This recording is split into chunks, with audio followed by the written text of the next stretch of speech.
Adrian Basson, assistent-redakteur van City Press. Generaal Bekkie Cele is Suid-Afrika se tweede nasionale polisiehoof wat onder baie verdagte omstandighede die polisiediens verlaat. Ons het Jackie Cele gehad wat natuurlik skuldig bevind is aan korrupsie en nou Bekkie Cele wat gister afgedank is deur president Zuma omdat hy die fondse van die polisie wanbestuur het.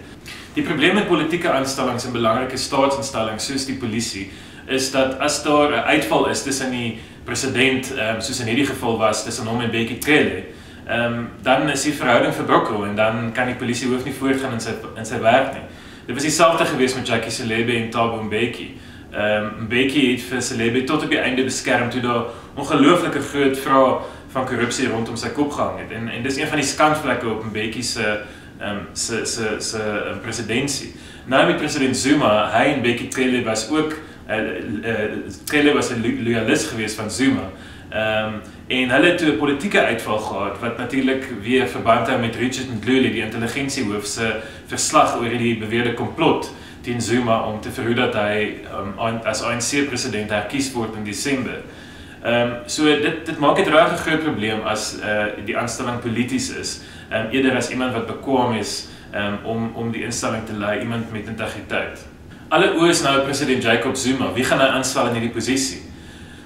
Daar was 'n naam genoem 'n week of 2 gelede van meneer Nkosinathi Nhleko, die direkteur-generaal van Arbeid.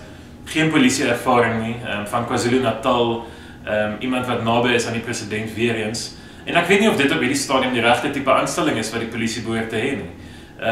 Daar's baie bekwame polisiemanne en vroue op 'n senior vlak in die polisie. En ek dink regtig dit is die enigste manier hoe die polisie se reputasie nou kan verbeter word, is om die regte persoon aan te stel en om 'n deeglike ondersoek, het sy 'n regterlike kommissie van ondersoek of 'n forensiese ondersoek in die instelling te doen, van die onderpunt van die polisie tot heel bo, om uit te vind wat is verkeerd in die instelling. Daar is uiteraard iets verkeerd in die instelling wat dit toelaat vir senior polisiemanne soos Jackie Cele, Bekkie Cele en Richard Mdluli om hierdie dinge te doen. Ek dink om die regte persoon aan te stel is die onmiddellike taak van president Zuma, iemand met integriteit. Dis die belangrikste ding. As dit dan nie 'n polisiebeampte is nie, iemand van buite af wat die land kan vertrou, met polisiebeamptes kan vertrou.